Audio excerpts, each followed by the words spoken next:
I'm having fish tonight. That's right, today I'm finally covering the Finding Nemo game. Today's the day! When it was first released, Pixar's Finding Nemo was not a favourite movie of mine. Something's wrong with you. Really. But it's one that I've vastly grown to appreciate as I've gotten older. I actually enjoyed that! And I think the reason is because the story is surprisingly mature. No! On the surface, so to speak, it's a colourful animated movie about fish. But beneath that, it's actually a really sad story. Daddy's got you. After Marlin's family is brutally killed, he becomes a hyper-protective father to his one remaining son, Nemo, who's eventually captured by a diver, instigating an ocean-wide search for the little clownfish. Golly, that's amazing! What I think makes this movie really work is its emotional weight. Yes, there's a lot of humour involved, but beyond that, there's a great deal of pathos. Come here, we're all mates here, mate. Now, you might disagree with this, but I don't really think this translates well to a tie-in video game. I feel a similar way about Up. When pure emotion is the driving force of the narrative, the game feels like it misses the mark. I think very highly of both of these movies, so naturally the games are likely to underwhelm me. But enough clown fishing around.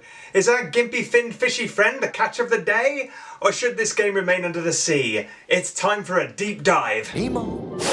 That's my boy. It's clear from the outset that this is far from the worst movie game. At the very least, they've pretty much got the look of the movie to a T. Most of the models look pretty good, and the voice acting is also decent. This way! It went this way! Follow me! Marlin and Dory are very obviously voiced by impersonators, but they do a good job. You got a problem, buddy? Huh? Huh? Do ya?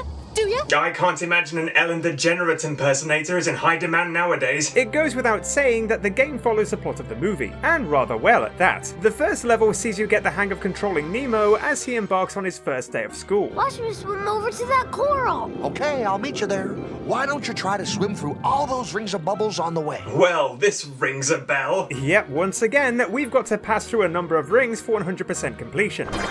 Just like every other time we've had to do that. And Marlin stresses the importance of this with great urgency, like it's some kind of life or death situation. And keep trying to swim through all the rings! Swim through all the rings! Much like the Little Mermaid 2 game, this game is largely a side-scroller, but it's interspersed with 3D sections in which you can't stop moving forwards. This 2.5D style kinda reminds me of the likes of Hercules. But I think this style of gameplay worked better in that game. The restrictive nature of the side-scrolling levels leads to some issues. The later tank levels are mostly fine, as you're naturally confined anyway, but the levels under the sea are rife with problems, such as invisible walls and ceilings. Hi, I'm Tad. I'm obnoxious. On the way to school, we bump into Tad and Sheldon, who reveal Pearl has gotten lost in the caves. Although I'm really not too sure how, as there's literally only one path in and out. Oh, you made me ink. What a stupid child. Education is wasted on you anyway. Go on, go home. Pearl then farts out a pearl. Ew. Which we can then pick up by holding the square button. Ew. And we can then feed it to the clam. I think I'm going to be sick. This unblocks the path so we can continue onward to school, which is kinda weird. I mean, they're fish. Why do they need to follow a path? Surely they could just swim around. We've got the whole ocean to ourselves, for God's sake. Screw the clam, the world's your oyster. Throughout the game, you have to complete boring repetitive tasks in exchange for starfish.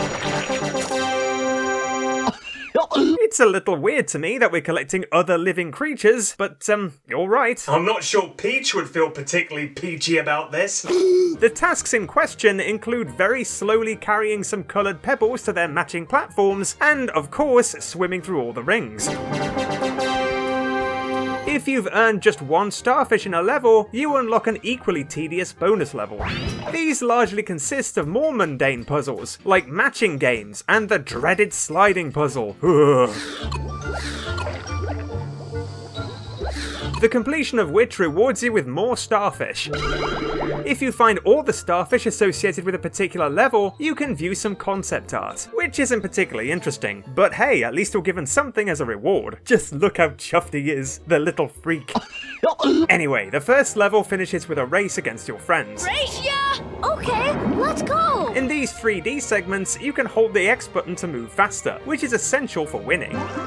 There are several races in the game, and winning one rewards you with... You guessed it, a starfish! Well, most times anyway. In some levels, all you get is the satisfaction of winning. Yippee! Yo, where's my starfish? Cheapskates. I have major issues with depth perception when it comes to the bubble rings in the 3D segments. There are times when it feels as though you're swimming through rings, but there's no response. You need to be really precise, and in several of these levels it's often pure luck whether you swim through them. You have a split second to respond when you see them appear. It's ridiculous. The perspective of the camera also changes fairly dramatically. It swoops all over the place, and isn't always clear where you're headed. It looks far easier than it actually is, as you don't have complete autonomy. The game pushes you in certain directions without warning. It feels awkward, although I don't really know how else they could have made this game. Since most of the movie takes place in the open ocean, I can imagine the level design was difficult, but sadly it shows. This game had the same developers as A Bug's Life and Toy Story 2. Both solid movie games, and while Finding Nemo's appearance is commendable, the gameplay isn't nearly as engaging or fun. Really? Wow. You might say they're, oceans apart. Hey, kids! Well, hello there, new explorer! Once the friends are together, we head off on the field trip, which involves following Mr. Ray. Defeating enemies is rather lackluster. You can't defeat all of them, but those you can eliminate can simply be taken out with bubbles. You need to knock bubbles into foes, and then perform a dash move with the square button to destroy them. Which seems a bit harsh, considering the enemies don't really seem to be doing much but going about their business. Sometimes you'll have to swim through a line of small bubbles to make a bigger bubble to trap them. And this can be a little annoying. If you accidentally burst a smaller bubble but don't manage to swim through all of them, you need to wait a while for all the bubbles to reappear again. I'm sorry to burst your bubble, but these bubbles well and truly blow. Defeating all enemies with bubbles in a level also rewards you with a starfish. By the way, when they're defeated, they'll burst into seashells. You collect these throughout the game, and each colour is worth a certain amount of points. But I'll be honest, I don't actually know what the point of them is.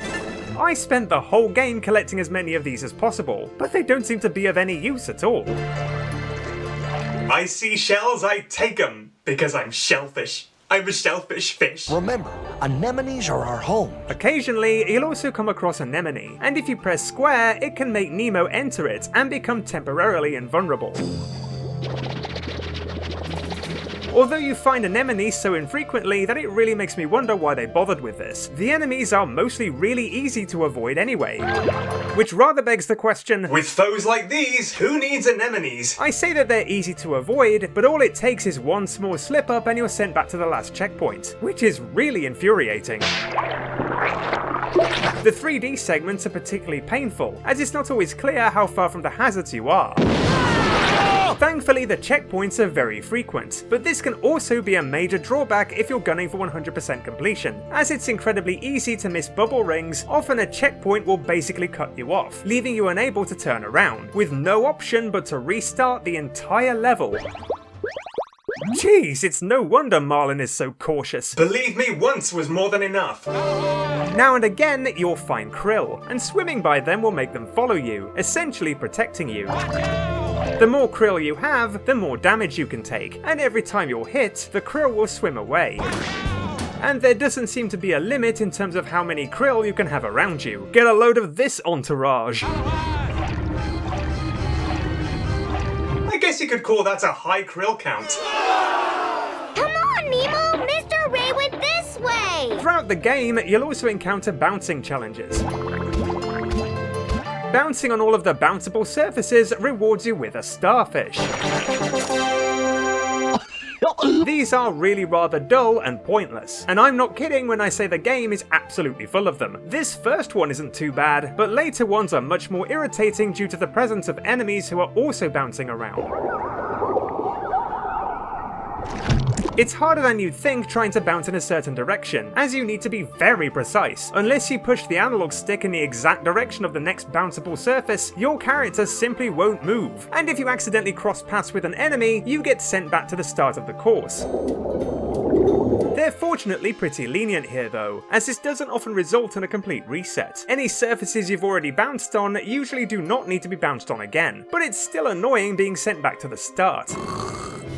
I feel you, Dory. In my opinion, the absolute worst of these challenges is in the bonus level for the field trip, in which you need to bounce on a whopping 100 sea sponges.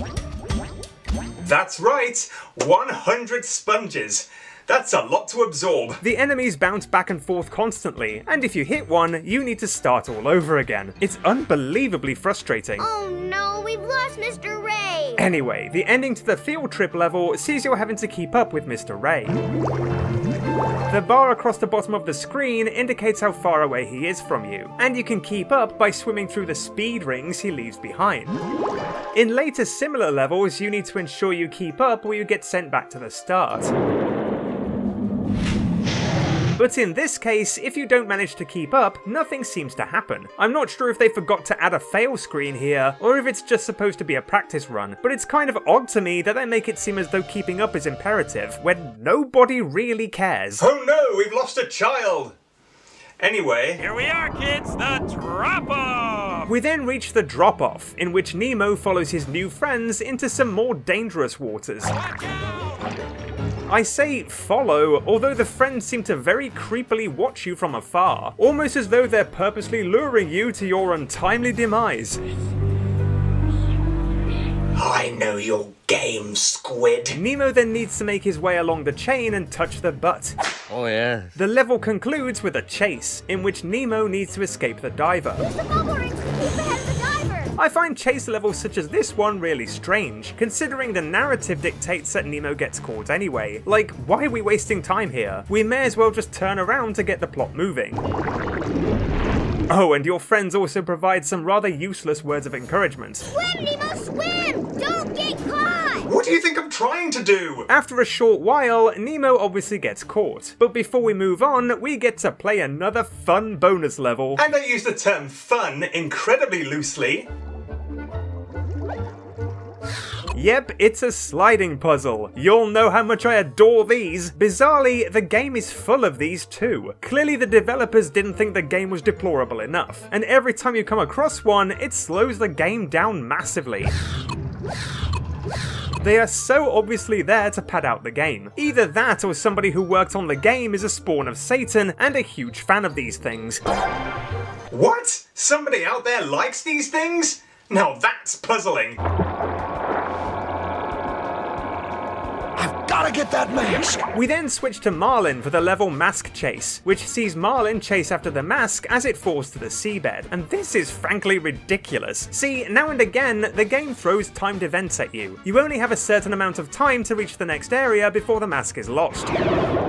And yet you're still expected to complete all the boring tasks like colour matching the pebbles, defeating enemies, and swimming through all the rings. The latter of which is an absolute nightmare. You simply don't have the time to look for them, and the fail screens just piss me off. It feels derisive, almost like they're laughing at me for being bad at this game. It would also help if the time limit was visible at all times. Instead, it just shows when the timer starts and when it's about to end, which is pretty useless. The level concludes with a backwards 3D segment. I don't really know what to call this. It's not exactly a chase, you just have to move out of the way of the oncoming fish. Or we could just not swim here. Kinda feels like we're getting in the way for no reason. Hey, Grandpa, move your wrinkly old keister. It's not long before we bump into Dory. Literally. And this level is pretty strange to me. We need to catch up to Dory, and in order to do so, you need to swim through the speed rings she leaves behind.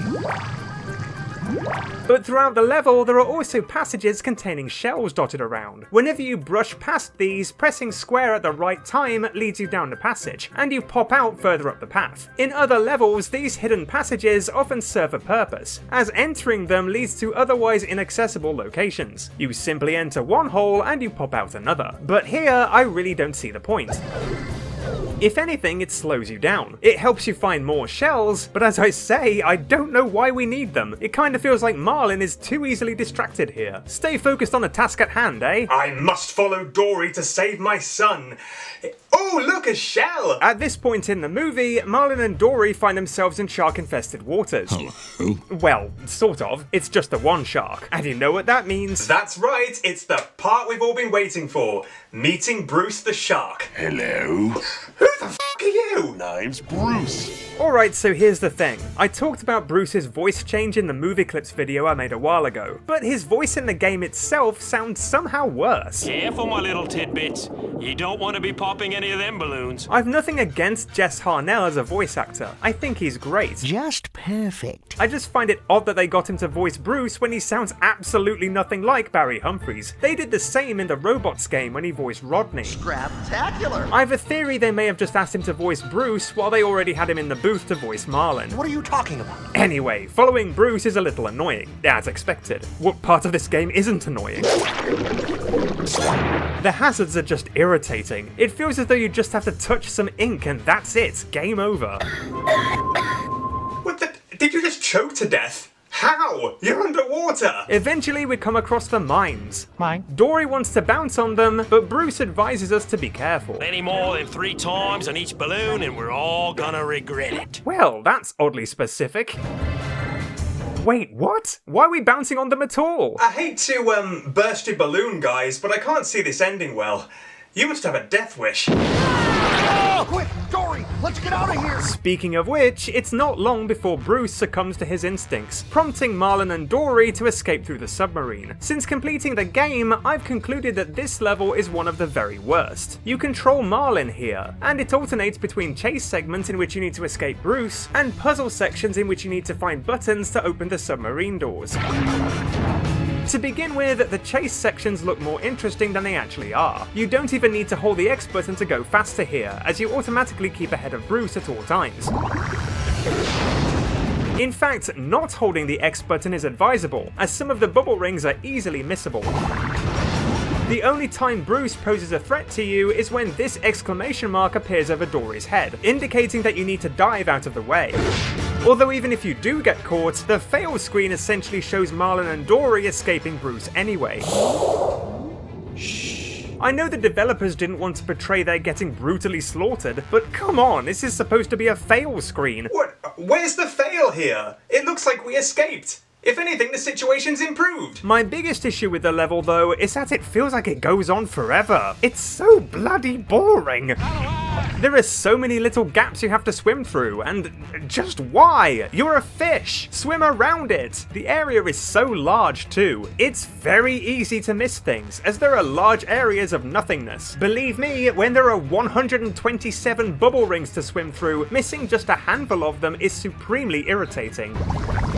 And just when you think it can't get any worse, the final puzzle section contains a literal puzzle. That is, a sliding puzzle. Oh, good God, no! That's it, I'm sacrificing myself to the shark. You're on your own, Nemo. Meanwhile, Nemo arrives in a tank. This level sees you look for members of the tank gang, and most of this is actually pretty fun. Hey there, little fella. Seen any of my friends around? I like the exploratory nature of it, although I would have been much happier without having to complete another godforsaken sliding puzzle. Again? Just keep swimming. Just keep swimming. Certain members of the gang are in plain sight. Woo, everybody, root canal, and by the looks of those x-rays, it's not gonna be pretty. But others are a little tricky to find. I like that there's a logic to some of them. Like, to find Jacques, you need to drop the coconuts to create a mess for him to clean up. No.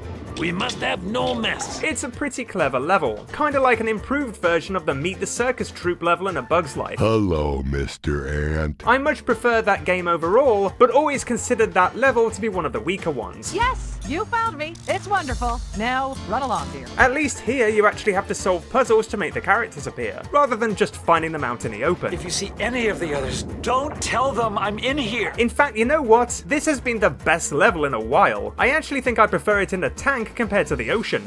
Yeah, Nemo, I don't think you actually want to be found. You don't know how good you've got it. The level Mask Search sees us initially take control of Dory, and this is a particularly painful example of timed events. Come on then, follow me. Okay. You're occasionally required to catch up to Marlin, and they do not give you nearly enough time to do everything. Nope. Nothing in my noggin. The fail screens are sure to get on your nerves. Can't remember squat. That's right. Diddly squat. Fortunately, once you've caught up to him, you can actually go back on yourself here to find what you missed. Which is a relief, but at the same time it makes me wonder, why the hell were we timed in the first place? What's more, if you swim upwards too far, the anglerfish will pop out of nowhere. Wow! Jesus, calm down. Looks like somebody could do with some angler management. Now and again, you'll also have to switch between Marlin and Dory to solve puzzles. Since Marlin is smaller, he can enter smaller areas and activate smaller switches, while Dory can be used for brute force and activating larger switches. It's a neat idea, but you constantly have to return to the same location to switch characters. Over to you. Meaning there's a lot of boring back and forth, and just when you think it can't get even worse... Oh no, I've got that sinking feeling. You guessed it, it's another sliding puzzle. Kill me. Please, just kill me. Where's that anglerfish? Get back here now. Fortunately, it's not long before we locate the mask. Oh, thank goodness. Before we move on, let's check out the bonus level, shall we? Oh, for the love of... Right, you can f the f off right f***ing now. And if you f***ing think that I'm gonna f***ing do it, you can f cucumber f in the anus. Do you understand? I'm not doing it. Oh, who am I kidding? We then control Marlin as we try to outswim the anglerfish, while Dory tries to read the address on the mask. Sherman! This is about as interesting as the Bruce level, and works in the same way, prompting you to dive out of the way whenever you're in danger of being eaten. I actually think the Game Boy Advance version of this level is superior. No, really. While you're being chased, the address will gradually complete on screen. As such, it's very clear how long you need to distract the anglerfish for. Whereas in this game, they leave you in the dark, so to speak. East Sherman 42 Wallaby Way, Sydney! Next up is Nemo's initiation, as he needs to swim through the ring of fire atop Mount Wanahockaloogie. Haven't we swum through enough goddamn rings already? But before we can do that, we have a problem. Leaks need to be blocked. Yep, the leaks need sealing up. Riveting stuff. And just when you thought it couldn't get any more boring... You've gotta be kidding me. You're wasting my time. Seriously? Another sliding puzzle? The mountain is ready. With the leaks fixed, you then need to swim through the ring of fire. Repeatedly. From this moment on, you will now be known as... Shark bait. Shark bait! Marlin and Dory then reach the jellyfish forest, which largely consists of a race. Yeah, careful I don't make you cry when I win! But there's also another annoying bounce segment too. Ouch, that's gotta sting. The only way you can win the race is by pressing square when near to a jellyfish, as this propels you forwards. But it controls in a weirdly stiff way. Sometimes you'll press square and the jellyfish will just shove you away. Well, excuse me. I genuinely don't know why this is. At first I thought maybe I wasn't pressing square quickly enough, but it seems to do this automatically. It's not one of the worst levels, but I can't say it's particularly enjoyable either. As with most of these levels, I was rather glad it was over, but it didn't sting too much. We then reach training with Gil, although I'm not really sure what we're training for exactly. Try to keep up with me, and do what I do. I assumed it was for the escape plan, but the level contains most of the same old crap we've been doing since the start of the game. You know, like bouncing on stuff and swimming through rings. Try to keep up. What? This is your great plan? I don't know how this was supposed to work. One thing I haven't mentioned yet is that you'll occasionally find a Pixar ball. I guess when the toys were done racing, they threw it in the sea, which coincidentally is what I felt like doing with the game itself after those target challenges. Now this is fun! You don't know the meaning of that word. And ironically for a clownfish, neither does Nemo. The idea is to bounce the ball through the blue bubble rings. And trust me, this is just as not fun. It's hard to be precise when bouncing the ball, and it doesn't help that the controls are, very floaty. Good one. It's hard to explain, but when you want to change direction, the characters will first drift backwards before turning around. It's a little awkward. Several levels contain these ball challenges, and they get increasingly annoying. Sometimes the ball will burst and respawn in its original location, but it's more annoying when it simply gets stuck somewhere and you can't retrieve it. Trust me, this was painful. I genuinely couldn't do anything to free the ball. So I had no choice but to give up and try again later. Which is easier said than done when my enthusiasm is fast depleting. Seriously, there's nothing left in the tank. Meanwhile, Marlin and Dory reach the East Australian current. Come and get me. As Marlin, you need to chase Dory down a few times. And yes, as expected, this is timed. The trouble is, there are bubble rings situated on the edges of the current. And again, you simply do not have time to conduct a thorough search when the game gives you a fail screen if you're too slow. The rest of the level contains more bouncing and another race. There's really not much else to say about it. It's not exactly turtly awesome, dude. I'm bored! Let's go! Oh, and by the way, a few of the bonus levels require you to memorize the shapes presented by the moonfish.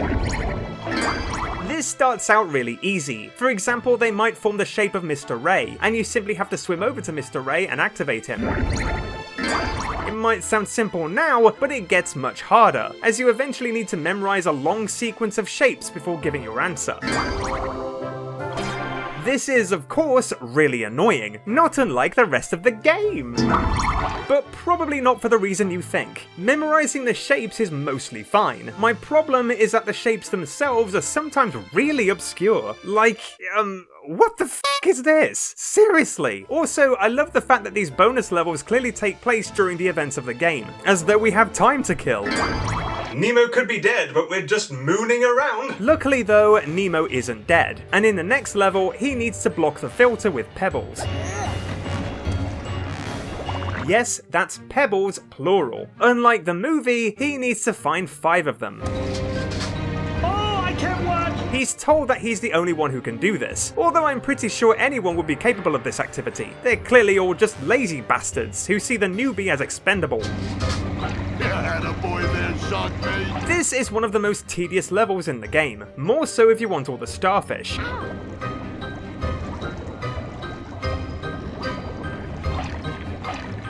Yeah, when I said it's lucky that Nemo isn't dead, that's subjective. The bonus level here is also really quite tough. It's a camera-facing race against the tank gang, and you wouldn't believe how difficult it is to win it. You need to pass through all the speed rings, and even then there's no guarantee you'll win. The other characters tend to get in the way, and it's very hard to comprehend how far away you are from them. Really, this is tough as nails. Then we have the whale chase level. Whale, hello there! And this was also another level I found difficult to complete 100%. Interestingly, the chase part of the level is not mandatory. Since Marlin and Dory get caught anyway, you can choose not to swim away. But obviously, there are bubble rings to swim through. Can't forget those! The inside of the whale is rather odd to me. There are hazards here like falling rocks and gaseous vapours that I'm pretty sure aren't normal in a whale. I don't have much to go on though. The only whale I've been inside before is Monstro, and that for sure isn't anatomically accurate.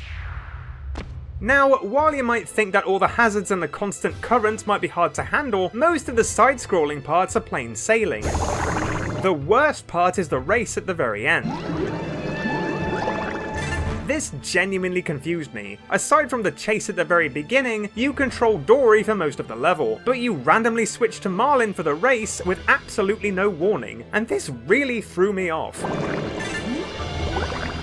The rings here are also incredibly easy to miss, and this is the worst place to miss them, as you need to start the level all over again. See, even if you come second in the race, this doesn't count as a fail, meaning you don't get chance to start the race over if you miss anything. Indeed, completing this level 100% was an unexpected nightmare. Ironically, I did not have a whale of a time. Speaking of nightmares, Nemo then enters the treatment plant. Oh boy, this level! To begin with, there are a lot of hazards. The spinning turbine things reminded me of the Peter Pan game. Yahoo! No, not that one. That's the one! But the biggest annoyance is the current. There were many times I tried to progress further, but got swept away and had to circle back round again. Honestly, I came very close to losing my patience with this level. It is far too frustrating for a kid's game. One of the most irritating parts was when I needed to take the colour pebbles to their matching platforms. The platforms in question are situated in these deep chasms, and trying to drop the pebbles down these is a chore. The current makes it near enough impossible to do this without fluking it. And as if the main level wasn't bad enough, the bonus level sees you having to battle the current to push the Pixar ball through bubble rings. As you can imagine, this seriously gets exhausting. Every flow has its ebb. Although in this game's case, it's all ebb and no flow. Finally, we have the last level, Fishing Net Rescue. We have to tell all the fish to swim down! Weirdly, this level is one of the easiest in the game. You just have to swim around and press square whenever you see Dory to tell the fish to swim down. Hey, need some help in here. The only annoying part is the falling debris, but it's not that bad as the level is thankfully short. Everybody swim down! Interestingly, the bonus level here is strangely more challenging than the main level, and goes on for much longer. Here you need to switch between Nemo, Dory and Marlin to navigate the arena, the objective being to match the 3 coloured pebbles with their platforms. It's a pretty clever level as you really do need to use all 3 of them. Some areas require Dory for brute force, and some require Nemo to fit through tight spaces. I have to say, I was actually stumped at one point, as it seemed as though there was no way to progress. It took me a while to realise that this small gap was actually a passage that Marlin could enter. It's interesting to me that there aren't many levels that require you to switch characters to solve puzzles like this. It's a cool idea, although there's a noticeable lack of polish in that the pebbles change size depending on who's holding them. Anyway, if you manage to obtain all the starfish, you unlock the big starfish. If you activate this, you can swim around and watch all the movie clips. Hello? You know, the ones you could watch anyway by selecting the levels. Or, you know, by playing the DVD. Seriously guys, go and watch the movie. It's a much better use of your time. Only the playable characters from the corresponding level can view the movie clip, meaning you need to switch between them in order to watch them all. But this feels a bit unnecessary to me. It's good that there's a reward at all, but I would have preferred something more substantial. Anyway, we've reached the end of the game. What do I think overall? Will this game sink or swim? Just keep swimming, just keep swimming. This seems to be one of the rare occasions when my rating for this game is lower than the official critic scores. What? What are you talking about? I hate to, swim against the current as it were, but I do not know what game these guys were playing. I will concede that the game certainly looks the part. The attention to detail is sublime at times. Come on then, follow me! The gameplay though, while far from the worst I've experienced, is extremely frustrating, especially if you want to swim through all the rings. There are so many mind-numbing tasks, such as colour-matching pebbles, bouncing on stuff, and those bloody sliding puzzles that make me want to tear my own face off and feed it to Bruce. Hello? I don't think this is a very enjoyable game. It's far too tough for the target audience, and could have done with much more variety. It looks nice and the music is decent, but the game itself is a slog to get through.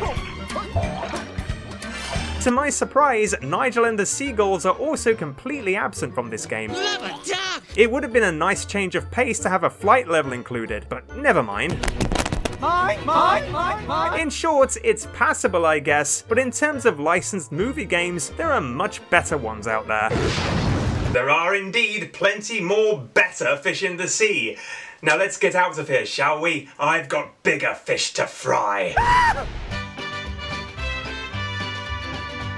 Hey everyone! I'll be honest, this is a review that I've been meaning to make for a long time, but it's been shelved numerous times. And no, it's not because of the sliding puzzles, though they really didn't help to motivate me. While I was editing this video, I realised that the part of the review where I talk about Jess Harnell is almost word for word identical to part of my robots review, so I guess I accidentally plagiarised myself. It could be worse, I guess. At least I'm not getting sued. Anyway, as is always the case, a big thank you to my patrons: Heather McKnight, Upside Clown, Anthony Gallagher, Free Spooky 5 Me, Volico72, and Matthew Shaw. Thanks also to my free patrons: Jennifer Erzan, Jeremy Miller, Yukanai Yuko, Alma Elmer, Kira Flameheart, D Snuts, Hannah Kingdon, Michael Shields, Dennis, GamerKid96, and Mood Fake. And a big super ultra mega thank you to my channel members: Reunion, Jeremy Miller, Mr. D, and 3 Spooky 5 Me. Hope you enjoyed the video, guys. Bye bye for now.